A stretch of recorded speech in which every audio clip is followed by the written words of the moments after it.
sobre aquilo que ele fez. Aí você vai entender a plenitude daquilo que eu vou ministrar aqui nessa noite. Não dá para eu explicar tudo, mas eu quero te trazer um entendimento sobre esse texto. Vamos para Jonatas 3, versículo 3. O texto diz assim: dessa vez Jonas obedeceu a ordem do Senhor. Isso quer dizer que ele já tinha desobedecido a Deus, amém? Desta vez Jonas obedeceu a ordem do Senhor e foi para Nínive, uma cidade tão grande que eram necessários 3 dias para percorrê-la inteira. No dia em que Jonas entrou na cidade, ele proclamou às multidões: daqui a 40 dias Nínive será destruída. Os habitantes de Nínive creram em Deus e desde o mais importante até o mais humilde declararam um jejum e se vestiram de pano de saco. Amém? Até aí. Feche os teus olhos, abaixa a sua cabeça. Deixa eu fazer uma oração com vocês para entrarmos na palavra de hoje. Senhor Jesus, eu te agradeço pela tua presença, eu te agradeço pela tua glória aqui no meio de nós. Espírito Santo de Deus, venha nos ensinar aquilo que a tua palavra tem para dizer para nós, Senhor. Venha nos ensinar, Senhor, quanto aquilo que o Senhor quer nos ministrar nesse momento. Que nós possamos, Deus, viver uma obediência ao teu Espírito Santo mais intensa. Que nós possamos viver, Senhor, uma concordância com a tua palavra, a ponto de nós submetermos a nossa própria vontade à tua vontade. Que de todas as formas nós sejamos filhos obedientes do Senhor. Espírito Santo, faz de nós, faz de cada coração aqui nessa noite um coração obediente à tua palavra, um coração que deseja caminhar segundo aquilo que o Senhor tem para nós, um coração que deseja seguir a tua vontade, a tua palavra, o teu ensino, Senhor. Que nós não sejamos aqueles que desobedecem para a nossa própria perdição, mas que nós possamos diminuir a nós mesmos, para não somente saber a tua palavra, mas aplicá-la verdadeiramente nos nossos corações. Espírito Santo, fala conosco de espírito a espírito, porque nós precisamos te ouvir nessa noite, Senhor, em nome de Jesus, em nome de Jesus, amém? Eu quero que você imagine a cidade de Guararema, na qual nós estamos, e um profeta, um tal de Jonas, correndo pelas ruas, gritando e dizendo: Guararema será destruída em 40 dias. Nos dias de hoje, amados, nós temos uma certa predisposição a chamar as pessoas de malucos, amém? Nós temos uma certa predisposição de duvidar, de diminuir ou de até mesmo sacanear essas pessoas, de zombar dessas pessoas. E muitas vezes nós recebemos anúncios, nós recebemos a palavra de Deus, nós recebemos correções, nós recebemos ensinamentos, e ao invés de nós nos dobrarmos para esses ensinamentos que procedem de Deus, eu estou falando daqueles que procedem de Deus, nós damos motivo pelo qual nós nos sentimos confortáveis o suficiente para duvidar deles. Você consegue entender o que eu estou dizendo? Ah, eu entendi aquilo que aquela pessoa falou, eu entendi o que aquele irmão disse naquele dia, mas eu acho que ele estava exagerando, mas eu acho que ele foi maluco demais, mas eu não gostei da forma com que ele se vestia, eu não gostei da forma com que ele falava, para mim ele foi bonzinho demais, para mim ele foi agressivo demais, para mim ele estava informal demais, ele fez piada demais, ele foi duro demais. E aí eu me dou o direito de não crer na palavra que vem do Senhor. Você consegue entender o que eu estou dizendo aqui? Nós julgamos muito mais a ferramenta e menosprezamos a mensagem. Eu concordo, amados, que tão importante quanto a mensagem é a forma com qual a mensagem é entregue.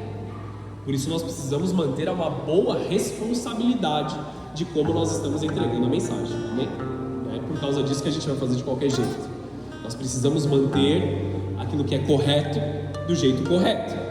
Não basta você fazer as coisas certas, você precisa demonstrar que está fazendo da forma correta, amém? Isso é uma coisa que meu pai falava muito para mim. Não basta você estar certo, tem que parecer certo, amém? Estão entendendo isso aqui? E queridos, naquele momento, quando Jonas desesperadamente estava pregando a palavra de Deus e pregando uma palavra dura, o povo deu atenção para ele de uma forma diferente. O povo não zombou daquele profeta, não menosprezou aquele profeta, mas reconheceu que aquela palavra era uma palavra verdadeira sobre o formato de vida deles.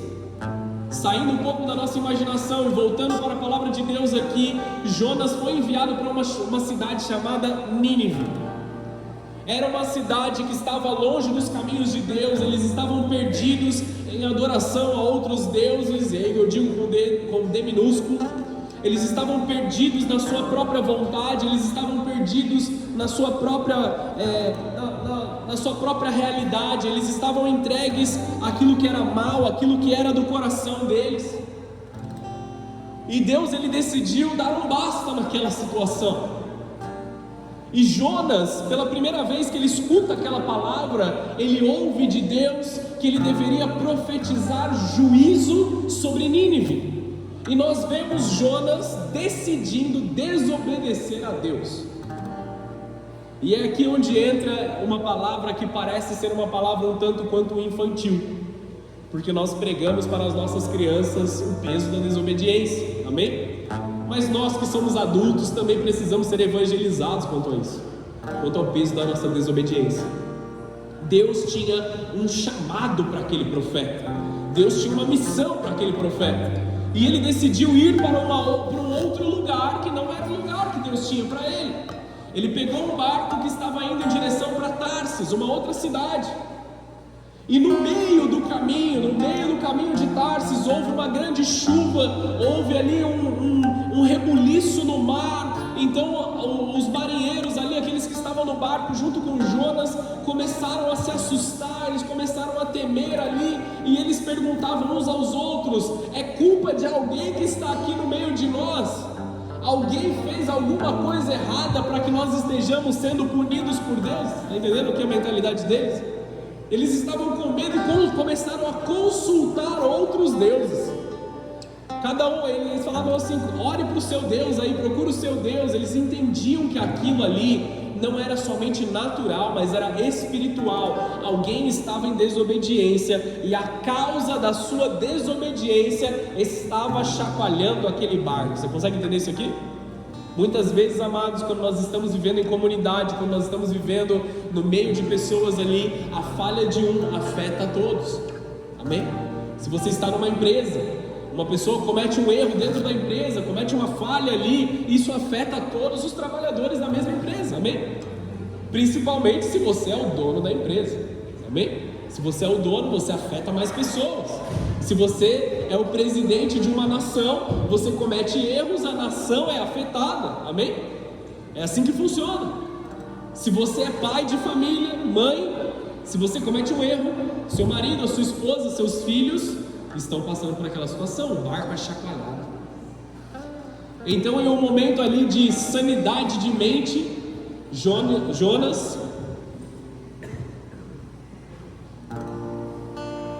no momento de sanidade de mente, Jonas, ele volta a si, ele fala assim: a culpa é minha, eu que vacilei, eu que errei, eu desobedeci o meu Deus.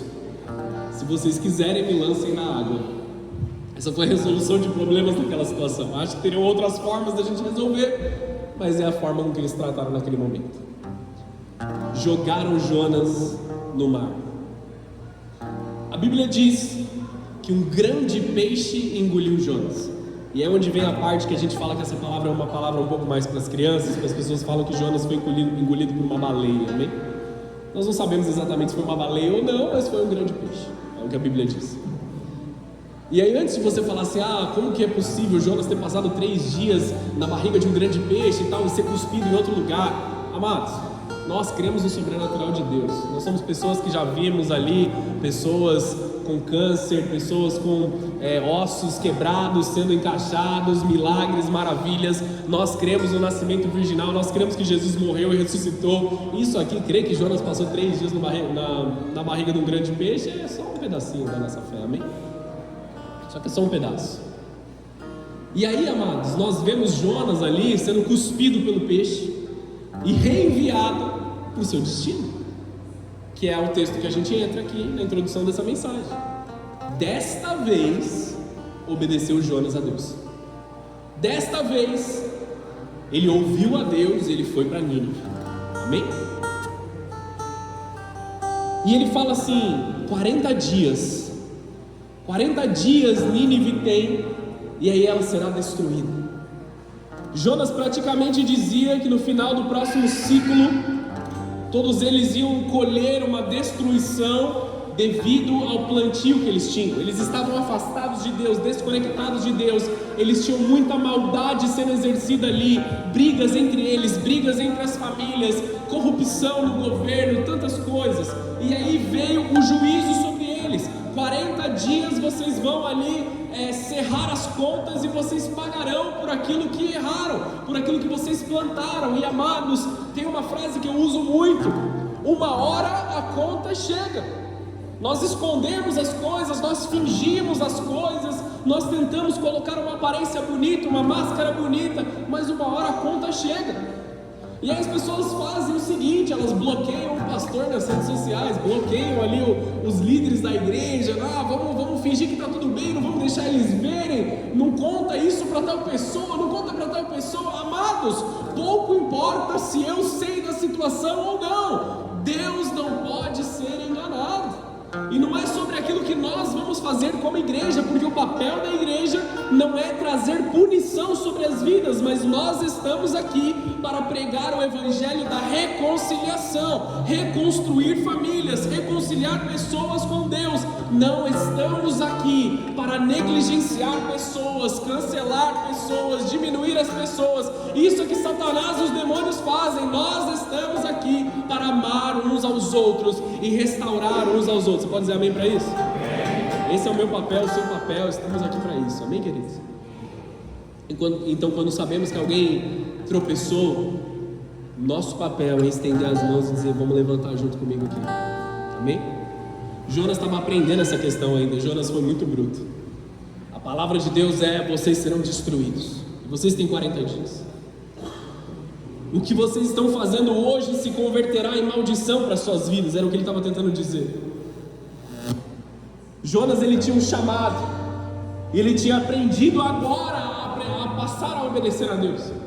Ele havia colhido da sua desobediência, e ele estava se voltando para um lugar de obediência. Então ele estava se voltando com uma certa agressividade no seu coração, da qual eu e vocês precisamos nos livrar dela o mais rápido possível. Continua aqui comigo? Sem dizer que perdoar é necessário, amém? Você já sabe disso. Jesus, ele não é de um caráter que perdeu a paciência com uma sala cheia de pessoas, nem muito menos ele faz uma acusação falsa às pessoas. A sua reprovação ali era bem merecida, ele tinha fundamento naquilo que ele estava dizendo, ele estava trazendo algo ali que era consequência do formato de viver das pessoas. Por isso que Deus envia Jonas nesse caráter agressivo. E aqui existe um convite para o arrependimento. Nós amamos o batismo do Espírito Santo. Cadê os pentecostais malucos que nem eu aí? Levanta a mão. Você é pentecostal, você é maluco? É só glória a Deus, você vai falar só assim mesmo? Cadê os pentecostais aqui dessa igreja? Oh meu Deus, foram embora. Estão lá na roça ainda. Cadê os pentecostais dessa igreja, pelo amor de Deus? Vamos comigo, gente. Viu? Tem criança mais pentecostal que adultos aí, velho. Nós amamos o batismo do Espírito Santo, nós amamos aquele poder que vem sobre as nossas vidas.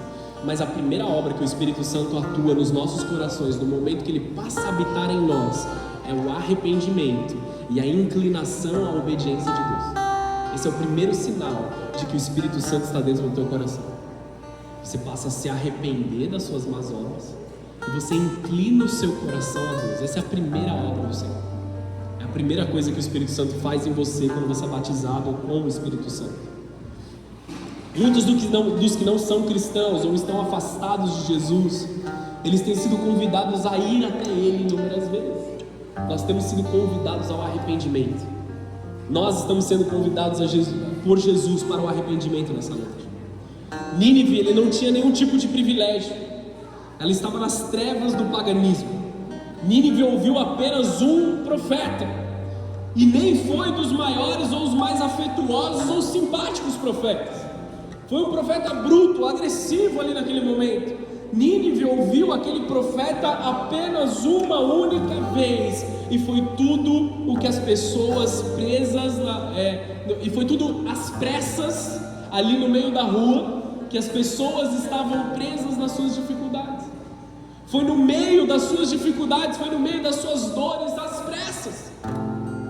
Eles ouviram uma única vez aquilo que aquele profeta tinha dito. E quantos de nós, antes de conhecer Jesus, não ouvimos de novo e de novo e de novo correções, convites e oportunidades de mudarmos a nossa vida? Amém ou não? Eu sei quantas vezes eu ouvi de Jesus antes de eu me converter. Nínive não ouviu uma palavra de boas novas, nada agradável.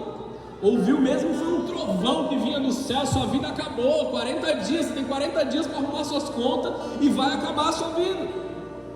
Só que a sua obediência ao aviso, ela foi imediata, foi universal, foi prática e foi aceitável a Deus. O texto fala que do maior ao menor, do homem mais importante em Nínive ao menos importante, do mais velho ao mais novo, todos se colocaram em jejum e em arrependimento. A Bíblia diz que eles se vestiram de pano de saco.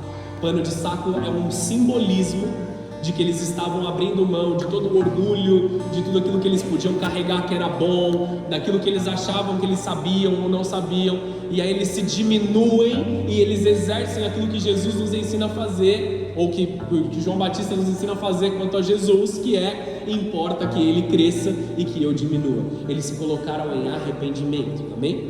Primeiro ponto. Isso foi uma chave que nós precisamos estar claros no nosso coração.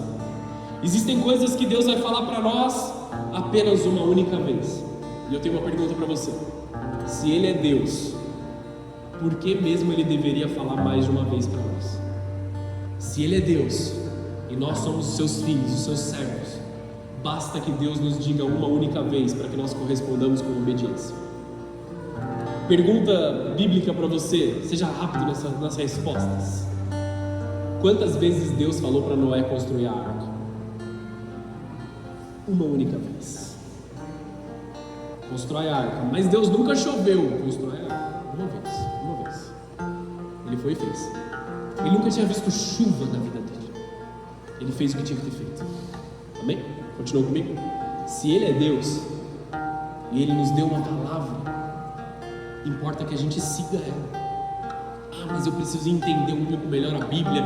Mas eu preciso entender um pouco mais o que esse texto diz. Se o texto é claro sobre a tua vida, simplesmente aplique sobre você, para que você viva o melhor de Deus para a tua vida. Jonas não era originalmente obediente. Infelizmente ele não estava encontrando prazer na presença de Deus naquele momento, porque ele sabia que Deus era um Deus misericordioso. Eu sei que pode te soar estranho nesse momento, porque nós vivemos no tempo da graça. Nós sabemos que Cristo Jesus morreu na cruz, morreu pelos nossos pecados e nós estamos livres dele. Mas você vê no capítulo 4 uma discussão entre Jonas e Deus. Jonas estava bravo com Deus, porque Deus demonstrou misericórdia para o povo de Nínive. Eles tinham 40 dias de vida, 40 dias para resolver aquilo que eles tinham que resolver, mas o arrependimento deles foi aceitável a Deus. E aí Jonas se entristece com Deus e fala assim: Deus, por que o Senhor nos perdoou? Deus, por que o Senhor foi misericordioso com eles? Por que a palavra que o Senhor me deu não se cumpriu? Olha como a mente dele estava presa na sua própria dor e na sua própria mesquinhez. Ele profetizou destruição, ele estava chateado porque uma cidade não foi destruída. Será que nós não nos comportamos assim às vezes, amados? Deus disse isso justamente para trazer paz sobre a vida deles. Por diversas vezes no texto de Ezequiel e no resto da palavra inteira, Deus diz que Ele não tem prazer em que um homem seja destruído, mesmo que ele seja perverso. Deus não tem prazer que um homem mau morra. Deus não tem prazer que juízo venha para nenhuma pessoa, por pior que ela seja. Deus quer restaurar todas as pessoas. Deus diz para o profeta Ezequiel, num tempo de calamidade em Jerusalém, profetiza sobre eles, porque eu não tenho prazer que eles se percam. Eu quero que eles sejam salvos, eu quero que eles se arrependam dos seus maus caminhos e venham até a minha presença. Vocês estão entendendo o que eu estou dizendo aqui, amados? Deus não tem prazer que pessoas sejam destruídas. Deus tem prazer em que pessoas se reconectem com Ele. Esse é o foco, esse é o alvo. Aí Deus faz uma pergunta para Jonas, absurda e pesada: tem razão essa sua ira? Tem razão esse seu sentimento? E aí nós precisamos nos perguntar: será que tem razão esse sentimento que eu tenho sentido? Será que tem razão? Será que tem motivo verdadeiro para eu estar tão bravo como eu realmente estou? Será que pesando todas as coisas e olhando todas as coisas, será que eu realmente estou andando do jeito que eu deveria andar? Será que eu não preciso me arrepender aqui da minha intenção, da minha forma de viver? A mensagem do profeta, ela não foi nem encorajadora, nem agradável aos ouvidos. Imagina se você ouvisse hoje que você só tem mais 40 dias de vida, o que você faria da tua vida? Como você trataria os próximos 40 dias? Talvez agora, porque você está ouvindo essa mensagem, você já tem o entendimento da palavra de Deus, você jejuaria como esse povo jejuou. Só que esses homens e mulheres da cidade de Nínive, eles não tinham a menor esperança de que as coisas poderiam dar certo, porque eles não receberam uma promessa de misericórdia, eles só receberam uma palavra de destruição. Foi só isso. Jonas, ele somente disse: vai acabar tudo. E eu te pergunto agora, você tem 40 dias de vida, como que você vai viver os seus próximos 40 dias? Será que você é um daqueles que vai falar assim: já estou arrebentado mesmo? Vamos lascar tudo de vez, vamos arrebentar a boca do balão, chutar o pau da barraca, vamos fazer tudo de errado, porque 40 dias agora não tem mais o que fazer? Ou você seria um daqueles que se dobraria e adoraria o seu Senhor? Você seria um daqueles que voltaria o teu coração a Jesus? O profeta, na verdade, ele não levou nenhuma mensagem de perdão, nem sequer mencionou algo que tivesse o devido arrependimento. Ele não ofereceu esperança em troca de uma fé obediente, ele só predisse a ruína: Nínive será destruída. Só que Nínive fez dessa mensagem o seu evangelho, e do menor ao maior todos se voltaram a Deus. Deus está nos chamando para voltar os nossos corações a Ele agora verdadeiramente. Não foi um arrependimento apenas pelo medo do julgamento vindouro, mas foi algo verdadeiro, porque foi aceitável a Deus. Quando nós nos arrependemos, amados, é muito fácil nós identificarmos as pessoas que verdadeiramente se arrependeram e estão mudando, daqueles que só estão com medo do juízo. Lembra quando você era criança, você fazia uma coisa errada e seu pai vinha com o chinelo na mão? Amém? Se você foi bem educado, seu pai vinha com o chinelo na mão, ou até com outros artefatos. E você fala: pai, eu nunca mais vou fazer isso, não me bate, não precisa, tá tudo bem, nunca mais eu faço. Só que o pai, ele sabe identificar o filho que só está dizendo que nunca mais vai fazer porque ele não quer apanhar, do filho que realmente entendeu aquilo que é errado. Arrependimento verdadeiro é não voltar para o lugar onde nós caímos. Arrependimento verdadeiro é uma tristeza santa nos nossos corações do filho que sabe que entristeceu o coração do pai, do filho que sabe para um lugar onde ele não pode voltar, o filho que machucou o seu coração e machucou o coração do pai. Eles não sabiam o que viviam, eles foram alertados. A profunda mudança do povo gerou livramento, gerou perdão e gerou prosperidade sobre eles, mesmo com uma mensagem dura. Vejamos o conhecimento todo que temos de quem Cristo é. Eles não tinham nada daquilo, eles não tinham nenhuma palavra para se basear, somente uma pregação às pressas de um profeta nervosinho. Coitado de Jonas agora, eu estou arrebentando com ele nessa noite. E nós rejeitamos toda essa graça. Nós sabemos dos testemunhos e mesmo assim nós temos um coração duro em nos arrepender. E amados, eu quero que você olhe agora esse segundo texto que nós vamos conectar nessa palavra, Jesus falando sobre isso. Vamos comigo para Mateus 12, versículo 38. Vocês estão conseguindo entender a mensagem hoje, amados? Vocês estão comigo aqui? Vocês estão meio quietinhos? Estou com medo que o pessoal está com frio demais aí. Mateus 12, versículo 38. Alguns dos mestres da lei e fariseus vieram a Jesus e disseram: Mestre, nós queremos que nos mostre um sinal da sua autoridade. Jesus, porém, respondeu: Vocês pedem um sinal porque são uma geração perversa e adúltera. Mas o único sinal que lhes darei será o do profeta Jonas. Pois assim como Jonas passou 3 dias e 3 noites no ventre do grande peixe, o Filho do Homem ficará 3 dias e 3 noites no coração da terra. No dia do juízo, os habitantes de Nínive se levantarão contra esta geração e a condenarão, pois eles se arrependeram de seus pecados quando ouviram a mensagem anunciada por Jonas, e vocês têm à sua frente alguém que é maior do que Jonas. Ele olhou para aqueles homens ali que eram mestres da lei, mas por que ele trata os mestres da lei com tanta dureza?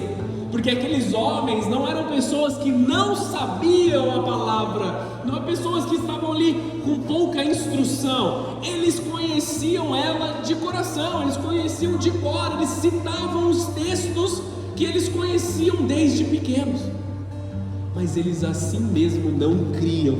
Eles estavam vendo Jesus, a salvação, o Messias revelado na frente deles, e mesmo assim eles decidiram rejeitar o Messias. Se você é o Messias, me dá um sinal, me mostra que você é o Messias. Toda a profecia estava se cumprindo nele, amados. Isaías, você lembra daquela pregação que eu fiz de Isaías 53, do nascimento virginal também? Tudo estava se cumprindo em Cristo ali naquele momento. E eles olhando para Jesus diziam: me dá um sinal. Nenhum sinal vai ser dado para vocês. Geração incrédula, adúltera e perversa. Somente o sinal de Jonas. Como Jonas ficou 3 dias no ventre de um peixe, o Filho do Homem ficará 3 dias enterrado. Esse é o sinal que vocês vão ver quando tudo já for consumado. O que ele está dizendo é o seguinte: vocês vão perder a visitação, vocês só vão perceber quando ela já tiver passado. Olha como isso é pesado. Os ninivitas, eles ouviram a pregação e se arrependeram. Só que vocês têm coração perverso. Eles ouviram uma única pregação. Aqueles homens conheciam todo o texto do Antigo Testamento. Os ninivitas tinham um único profeta. Aqueles homens tinham todos os profetas. Não só bastando todos os profetas, eles tinham um Messias manifesto na frente deles, que não somente percorreu a cidade de Nínive por 3 dias como Jonas fez, mas por 3 anos ele manifestou o seu ministério com milagres, com curas, com transformações, e mesmo assim eles não creram.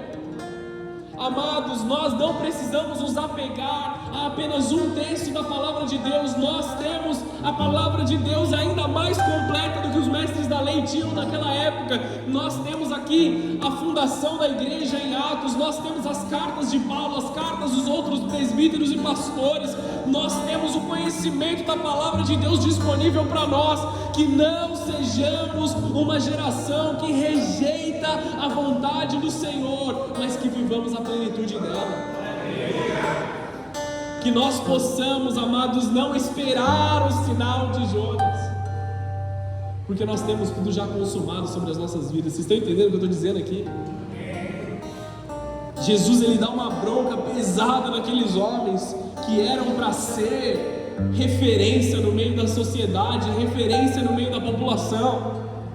Jesus veio nos dar o sinal de Jonas nesse momento. Assim como ele ficou 3 noites na barriga do peixe, Jesus ficaria enterrado por 3 dias também. No ressurgimento de Jesus, haveria advertência ao perdão de pecados, porque Ele mesmo faria o sacrifício para o perdão. Esse é o sinal para que eles saibam da aliança. Haverá perdão ao devido arrependimento. Nós temos uma promessa poderosa sobre as nossas vidas. Nós não precisamos nos apegar em uma possibilidade da misericórdia divina. Porque em Jonas 3,9, não precisa abrir não, eles dizem assim, Ops, eu estou no texto errado. Jonas 3,9 diz assim: quem sabe Deus voltará atrás e conterá sua ira ardente, não nos destruirá. Nós não precisamos nos apegar a uma possibilidade, porque em Jesus nós temos a esperança da salvação. Isso aqui não é mais uma hipótese, é uma verdade que está sobre nós. Crê tu somente, e você e a sua casa viverão o melhor de Deus e a salvação de Deus sobre as suas vidas. Crê somente, tu e a tua casa servirão ao Senhor. Se arrependa dos seus maus caminhos e volte a Ele. Junto do Evangelho existe a mudança de vida. Creio em Cristo. Não existe graça sem compromisso, amados. Se nós nos convertemos, se nós carregamos uma promessa de perdão sobre nós, isso não é licença para que nós possamos pecar à torta ou direito. Nós temos que ter um compromisso com aquele que morreu na cruz por nós. O fato de você ter sido justificado e perdoado, tanto os seus pecados até então cometidos, como os que você ainda vai cometer, não te dá liberdade de você viver a sua vida de qualquer jeito. Então nós abrimos mão da nossa própria vontade para fazer a vontade do Senhor. Isso é obediência. Essa é a graça aplicável sobre a sua vida. Existe uma teologia que a gente precisa arrebentar com ela nesse momento, que é a teologia da hipergraça. Faz o que você quiser, pensa o que você quiser, age da forma que você quiser. Se você crer somente, Jesus vai te salvar. Não é assim que funciona o Evangelho de Jesus. Essa teologia, ela é demoníaca, amados. E ela não tem a ver com aquilo que Jesus pregou sobre as nossas vidas. Graça requer compromisso. Olha para o irmão que está do seu lado. Se o seu irmão está dormindo, dá uma chacoalhadinha nele. Brincadeira, não tem ninguém dormindo aqui não, só pessoal. E fala assim: graça requer compromisso. Não esqueça disso. Essa parte não precisava responder, mas repetir, mas o seu irmão já sabe que ele não vai esquecer dessa parte. Amém? Graça requer compromisso, amados. Ou nós nos compromissamos com Jesus de forma completa, ou nós estamos vivendo em desobediência. Convenhamos aqui que Jonas, ele não ajudou o povo na sua esperança. Só que Jesus, ele diz: eis aqui alguém que é maior do que o profeta Jonas. Jonas, ele fez ali na visão de um homem parcial aquilo que ele podia ter feito, o melhor que ele podia ter feito. Só que aqui tem alguém que é maior do que Jonas. Aqui tem alguém que não somente vai te dar uma palavra para o arrependimento, como eu vou te ajudar na esperança, como eu vou te ajudar na provisão, na providência necessária para que você alcance a graça que te perdoa. Tudo aquilo que Jesus pede para que façamos carrega junto dele uma provisão para que nós possamos executar aquilo que ele nos disse. Jonas, ele não era um pastor amável que se importava com o seu povo como filhos, nem muito menos ele estava à procura da ovelha perdida, como Jesus faz. Ele não estava verdadeiramente a fim de cumprir a sua missão. A gente leu isso na palavra. Daí nós podemos entender a sua dureza nas palavras. Ele não foi simpático, ele não falou em amor. Ele era da escola de Elias, um daqueles profetas que vem, entrega a mensagem, vira as costas e vai embora. Se você quiser, você creia. Só que é muito diferente do amor de Cristo, amados, que é paciente, que é longânimo, que é cuidadoso, que estende a mão, que alivia o fardo. Jesus, antes dele subir aos céus, ele faz uma oração por mim e por vocês. Ele ora por aqueles que haveriam de crer. Ele já estava preparando ali todas as coisas para que nós viéssemos a crer em uma nação completamente diferente, uma cultura completamente diferente da cultura de Jerusalém, onde ele veio. Ele estava preparando todas as coisas para que o mundo cresce que Ele é Deus. Se as pessoas na dureza de Jonas tiveram alívio para suas vidas, quanto mais nós temos em Cristo, quanto mais em Jesus, que é todo amor, todo carinho, todo fogo apaixonado pelas nossas vidas, quanto mais nós não deveremos nos entregar e crer por causa do carinho dele por nós, do cuidado dele pelas nossas vidas. A palavra dele, de fato, ela é dura, de fato requer um compromisso, mas ele é quem nos impulsiona a vivê-la na plenitude. Nós nem precisamos fazer isso sozinho, se simplesmente nós cremos, a graça e o Espírito Santo nos capacitam a alcançar esse lugar. A esperança de Nínive e a esperança de Cristo, amados. Eu li o texto aqui de Jonas 3,9. Quem sabe Deus terá misericórdia, quem sabe Deus vai deixar de lado. A esperança para o povo de Nínive era um simples quem sabe. Hoje, amados, nós temos a certeza, porque Jesus, preso no madeiro, disse: está consumado sobre as vidas, sobre todos nós já está consumado. Eles não sabiam do sacrifício de Cristo, mas mesmo assim creram, e nós podemos crer também. Eles nem tinham sido orientados a se arrepender, mas se arrependeram. Se nós temos a clareza dessa palavra, por que nós não estamos fazendo isso com mais intensidade? Deus não volta atrás nas suas promessas, mas Ele tem autoridade para revogar o juízo, oferecendo o Cordeiro de Deus em lugar para pagar os nossos pecados. João 7,37 diz assim: no último dia, o mais importante da festa, Jesus se levantou e disse em alta voz: quem tem sede, venha a mim e beba. Pois as Escrituras declaram: rios de água viva brotarão do interior de quem crer em mim. Se arrependam e deixem a graça fluir de dentro de você. A versão NVI desse texto diz assim: aquele que crer em mim, como dizem as Escrituras. Eu gosto dessa versão. Sabe por que isso aqui é mais especial, amados? Porque não somente temos que crer nele, mas crer como as Escrituras nos propõem. Qual é o problema e as dificuldades dos dias de hoje? Essa semana eu passei muitos dias, a gente até falou sobre isso, passei muitos dias vendo debates no YouTube entre cristãos e ateus, entre uma visão ali, uma outra visão. E sabe uma das conclusões que eu tirei ali por cima de todas as coisas? Cada um quer enxergar a Deus no prisma do eu acho, e não como a palavra de Deus diz. O que mais se ouve nos dias de hoje é assim: para mim Deus é isso, para mim Deus é aquilo. Eu quero ser bem respeitoso com você, mas eu preciso falar uma coisa que eu tenho que falar. Aquilo que eu e vocês achamos não importa. O que importa é o que Deus é e como Ele se descreve na sua palavra. Não importa o que você acha que Deus é, importa quem Ele realmente é. E Ele se descreve, Ele se revela através da sua palavra. Ele se mostra para nós através da sua santa e poderosa palavra. Então como eu vou conhecer a Deus? Através da sua palavra. Quem crer em Cristo, de acordo com o que dizem as Escrituras, do seu interior fluirão rios de águas vivas. Essa é a nossa realidade. Não haverá mais tristeza, ou dor, ou morte. Do seu interior apenas sairá vida. Existe abundância para aquele que demonstra fé. O texto que eu amo utilizar, e nós falamos disso o tempo todo, Mateus 11:28.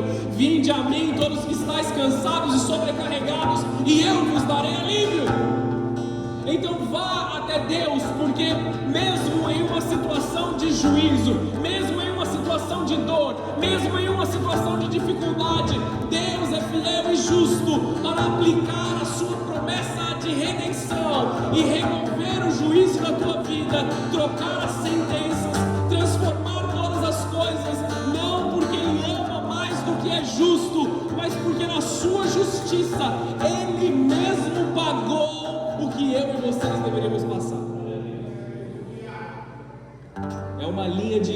encontre entre a justiça de Deus e o amor de Deus. Ao invés de fazer com que nós paguemos pelos erros, Ele mesmo pagou através do sacrifício de Cristo. Você consegue entender isso? Existe alívio em Cristo, existe uma experiência real de paz. Quando nós estamos em Cristo, toda rejeição se vai. Quando estamos em Cristo, toda carga pesada é dividida. Quando estamos em Cristo, nós somos aceitos como filhos. Quando estamos em Cristo, nós conseguimos descansar verdadeiramente. Quando estamos em Cristo, nós recebemos um ânimo novo para seguir em frente. Muitas são as promessas, amados. Vamos para Isaías 40, versículo 30.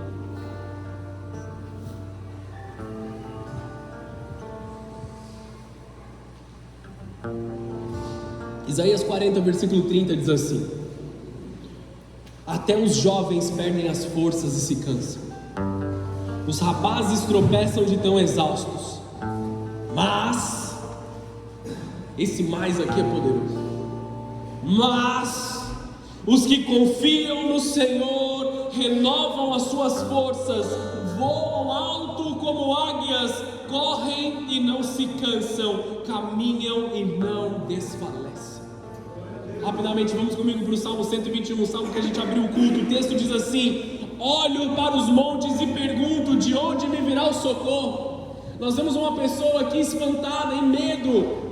Olho para os montes, para onde vai vir meu socorro? Eu estou perdido aqui, o que eu faço? E ele mesmo, com o entendimento do Espírito Santo, ele responde sua própria pergunta: meu socorro vem do Senhor, que fez os céus e a terra. Ele não deixará que você tropece. Aquele que o protege não cochilará. Aquele que guarda Israel não cochila nem dorme. O Senhor é o seu protetor. O Senhor está ao seu lado, como sombra que o abriga. O sol não lhe fará mal de dia, nem a lua de noite. O Senhor o guarda de todo o mal e protege a sua vida. O Senhor guarda em tudo que você faz, agora e para sempre. Outras versões dizem: o Senhor guarda a sua entrada e a sua saída, agora e para sempre. Aonde você pisa, aonde você for, aonde você sair, a mão do Senhor estará com você. Se no seu coração mantiver ativa e viva a obediência da sua palavra. Quem pode dizer amém para isso? Amém. Mais um versículo. Vamos lá, porque eu me empolguei. Colossenses 1, versículo 27. Esse aí você precisa grifar, rabiscar, escrever, guarda ele com você. Colossenses 1, 27 diz muito sobre a nossa vida, diz muito sobre nós. Pois Deus queria que eles soubessem que as riquezas gloriosas desse segredo também são para vocês, os gentios. Pausa aqui, vamos continuar. As riquezas gloriosas da palavra de Deus, da graça de Deus, também se aplicam a nós, que somos gentios. Tem alguém aqui de descendência judaica? Então temos uma igreja inteira de gentios. Amém? Nós não tínhamos acesso. Nós não éramos o povo da promessa por qual a pregação, mas a intenção de Jesus era a salvação do mundo todo. E aí nós fomos alcançados. Amém? Nós temos o privilégio de ter sido alcançado por essa palavra, mas não acaba aqui.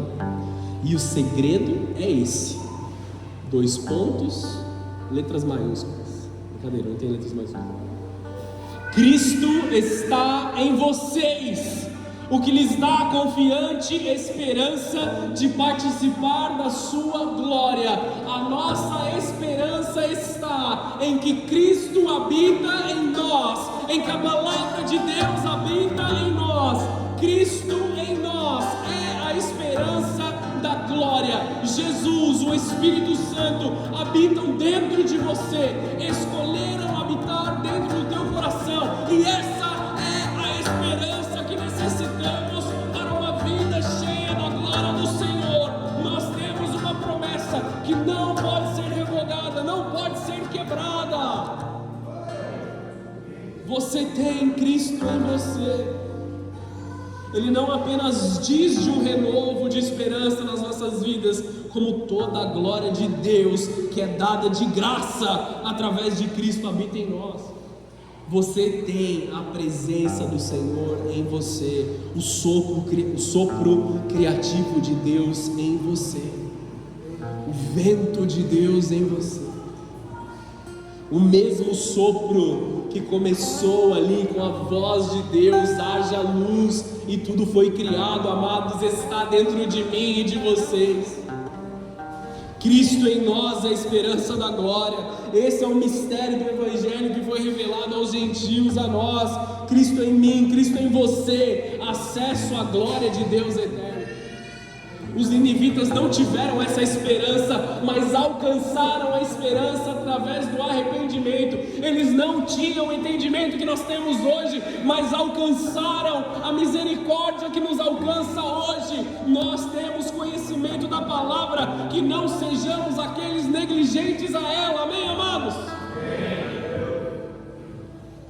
Indo para o final da mensagem, mas não te prometo muito. Apocalipse 19, versículo 9.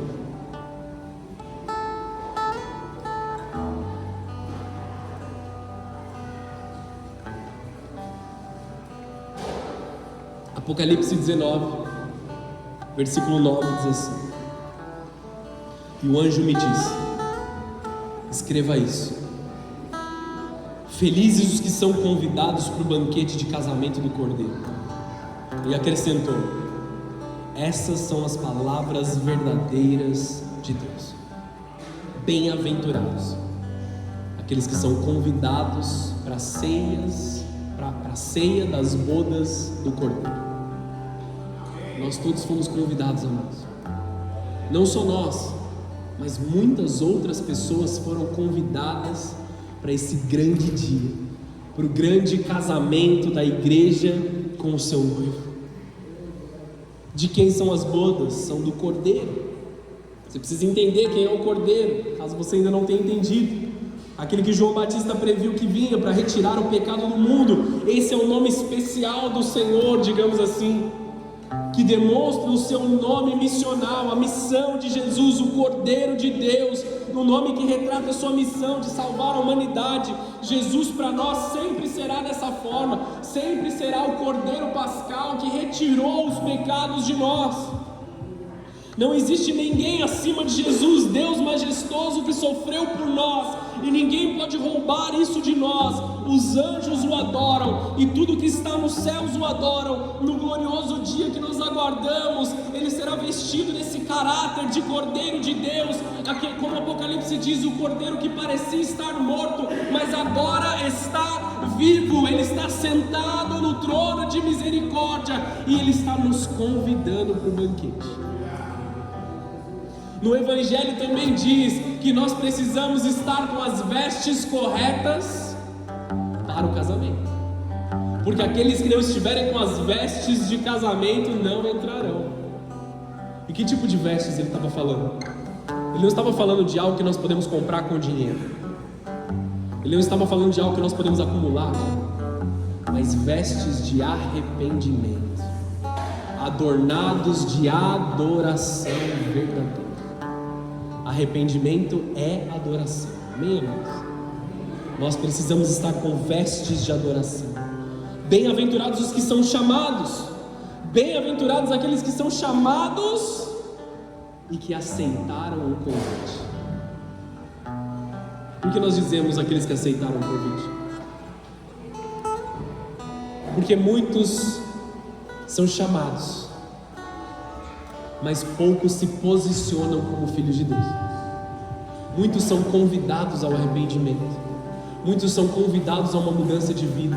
Talvez você tenha a sua mão aí para contar algumas 5 pessoas das quais você se frustrou, que você as convidou para ir até a presença de Deus, para ter uma mudança de vida, para ter uma transformação, e você não viu uma resposta certa.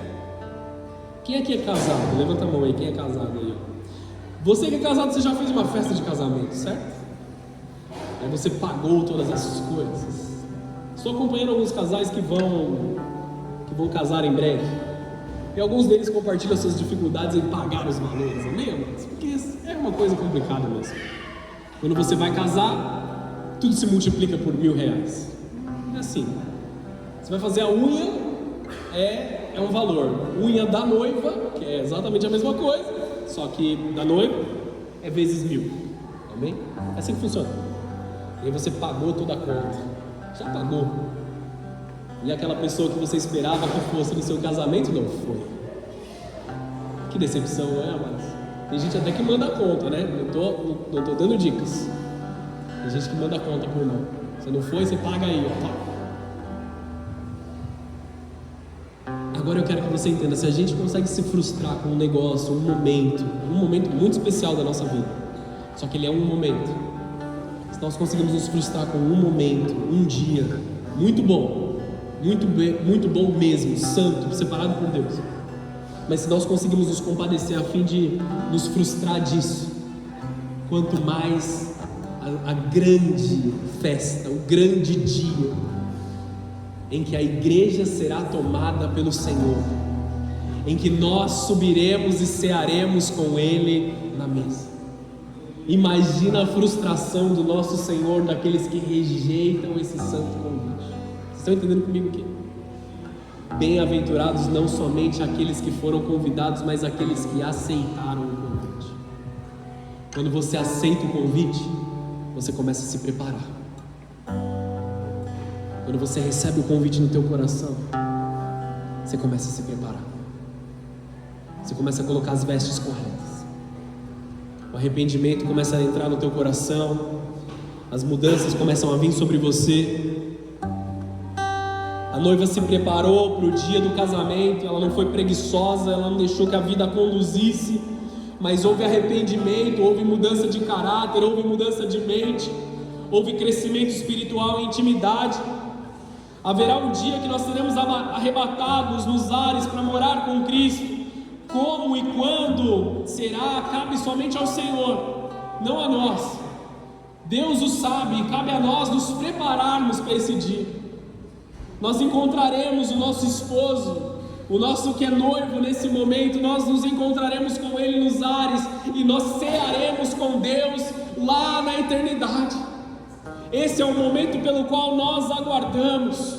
Muitos entendem que estudar, que falar sobre isso, que pregar sobre isso antecipam os dias, mas a realidade, amados, é que nós precisamos nos preparar. Não é isso, essa não é a realidade, mas se como Jonas dissesse, em 40 dias o Senhor Jesus voltará, como você quer estar no momento da vinda do Senhor? Mas nós não sabemos exatamente o dia nem a hora. Então que hoje nós estejamos prontos, que agora nós estejamos prontos, que a cada dia da nossa vida, que cada fôlego do nosso coração seja para nos prepararmos para a grande vinda do Senhor. Os que são chamados e aceitam o convite são aqueles que são bem-aventurados, extremamente felizes, completos, plenos, não em uma natureza comum e carnal, mas em uma qualidade divina dentro deles, em todos os aspectos. É o contrário da maldição do mundo ou da dificuldade do mundo. Bem-aventurado é aquele que caminha com Jesus, aquele que não tinha nada, passa a ter o suficiente para compartilhar, para doar, aquele que não sorria, agora faz os outros rirem, aquele que chorava de profundo desespero, ele é tão completo agora em Deus que ele serve para ser alívio para as outras pessoas. Aonde haviam trevas existe luz, amados. Essas são as verdadeiras palavras de Deus. A natureza divina é verdadeira, ela não pode ser dobrada, ela não pode ser revogada, ela não pode ser tirada. Esta palavra é verdadeira. Apocalipse 19:7: alegremos-nos e exultemos, a Ele demos glória, pois chegou a hora do casamento do Cordeiro e a sua noiva já se preparou. Que sejamos nós a nos preparar em arrependimento. O brilho do colar da noiva, da igreja, é o arrependimento. Nós não somos salvos pelas obras, mas as obras confirmam que nós nos arrependemos e transformamos. Então nós trazemos sobre as nossas vidas obras de arrependimento, fruto de arrependimento, fruto de transformação, fruto de amor ao próximo, fruto de cuidado uns com os outros. Uma palavra certa, duradoura e real. O homem é enganador na sua promessa. A promessa do homem é momentânea. O juízo do homem, ele é condicional. O homem se compromete parcialmente, mas a palavra de Deus não pode ser transformada. Vai chegar o grande dia, amados, em que nós vamos ouvir a trombeta soar. E nós ouviremos a voz dos céus dizendo: eis que vem o noivo, saí ao teu encontro. Esse é o grande dia, amados, que nós aguardamos. Esse é o dia que nós esperamos, que nós possamos crer. Essas palavras são verdadeiras. Tem uma frase muito conhecida, eu encerro com isso, uma frase de Dryden que é muito conhecida, que diz assim: da maioria das coisas pode-se dizer, vaidade de vaidades, tudo é vaidade. Mas sobre a Bíblia, nós podemos dizer verdade de verdades, tudo é verdade. Nós podemos confiar na palavra, nós podemos confiar na promessa. Feche os teus olhos nesse momento, abaixa a sua cabeça.